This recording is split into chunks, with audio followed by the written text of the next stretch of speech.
Hey, Rakim. It's good to meet you and see you. First, just how would you describe how your comfort level grew as the year went on? And was there a moment where you felt like, hey, I can really compete at this level? I would say during camp, like when we first started, I started out with the twos, and it was kind of tough at first, the speed of the game. But like, as we went on and we started to scrimmage more and started tackling, it was really like it's just like high school. It's just football, but better players, really. Is there anything that made it with there being better players like that surprised you? Like was the speed of the game or any piece of it seemed to be like an obvious level up from high school? I would say just most of the interior guys, they were the biggest change for me. Like you wouldn't expect 300 pounders to move as fast as they move. And that's like, it kind of makes you get in your game, make sure you're running this fast. Cause like a speed guy, nobody wants to get caught by an interior linebacker or a D tackle. So that's the biggest thing for me.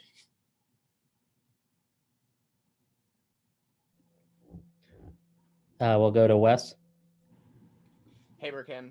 So obviously coming in sort of as a 5-star recruit, with Mike Locksley, sort of trying to rebuild this Maryland program. You obviously are sort of the face of that, with you and Terrence Lewis and some of the other guys. I guess how does being in the program for a year compare to sort of what you were sold during that recruiting?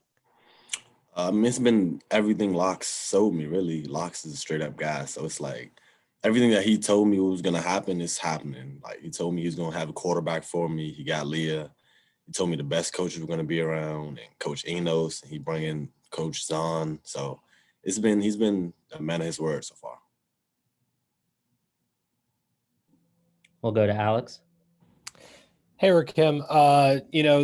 The depth at the wide receiver room, especially the young depth, has been pretty astounding. And, that was in the limited games last year that was shown. What have you kind of been able to glean from some of your peers in the wide receiver room just as a learning process?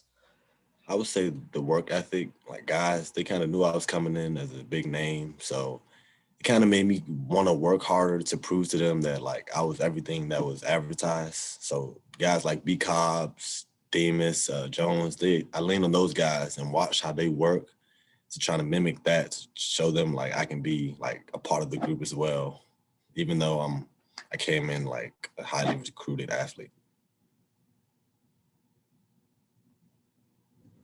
Do we have anything else, guys? You could unmute if you do. Okay, Yeah. Oh. So just a quick thing. Obviously, Loxley sort of tried and brought in a lot of players who sort of view football as a profession, and trying to bring a professional attitude. I guess being in the program for a year, what have you seen from some of the other players in that aspect? It's definitely the level of intention is raised in terms of like coming to workouts on time, guys going to class, and it's I think it's basically the culture is really changing from the coaches to the players. Everybody has the mindset where it's like nobody wants to lose again. And we know we have the talent, so it's like level of focus definitely is just raised in terms of wanting to win and do things the right way, the Terp way, as Coach Locks would say.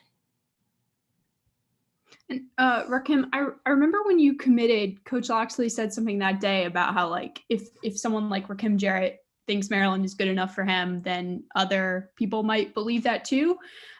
When you were deciding to come play for Maryland, is that something that crossed your mind that you doing that could, almost become like the face of the rebuild and kind of lure other guys of your caliber?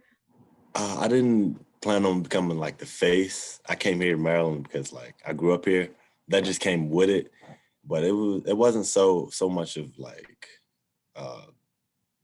being the face. I just wanted to kind of help my hometown team win, and doing it with Locks, that was the perfect opportunity because Locks is one of the few head coaches that I really, really trust in the NCAA business. And how did you, I guess, believe in that vision when there really wasn't like a proof of concept yet? Like Loxley had only been here 1 year and it was, you couldn't see yet what the results would be. What made you kind of believe in his vision? Back in 2017, Locks, he was at Alabama and he's coaching top 2 or 3 of the top receivers in the country.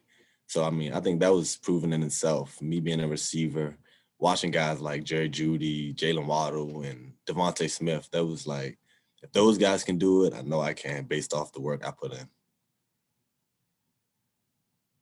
And then just being a freshman during a pandemic, what made that tricky? You know, probably not getting the usual amount of just being with your teammates and coaches. I guess you don't really know it any other way, but what was the hardest part about going through it in these circumstances?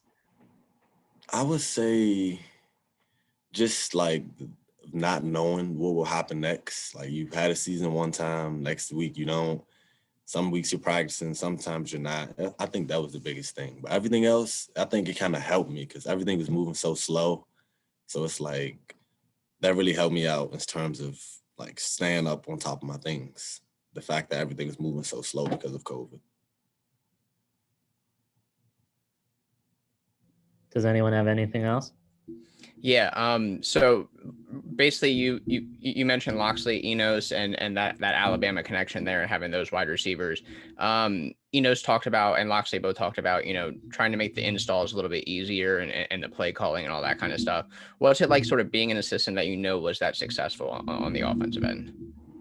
It's great. I mean, ultimately, like the system is proven to work, but it's also up to the players to make it work and execute the plays. So I think if we come out and do what we have to do, then it would be fun to watch this year. And then in terms of sort of recruiting, I guess, the 2021 class that's coming in also has a huge local footprint, mostly on the defensive side of the ball. But I guess what's it like seeing so many other local guys sort of follow you and sort of follow this program into the next step, especially with that connection from St. John's with a lot of those guys? It's been great. It's definitely been great to show that, even if it's not really shown, that I have some type of impact on me coming to Maryland. So, and I hope more guys that are top recruits and good and want to play football decide to come to Maryland. So that's been great.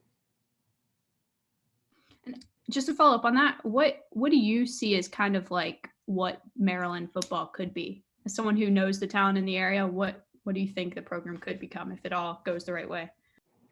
I think we can become one of the best teams in the Big Ten and ultimately in the nation if we put our mind to it and come out and work hard every day in every game.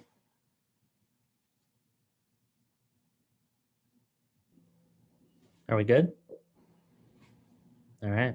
Thanks, Rakim. Thank you.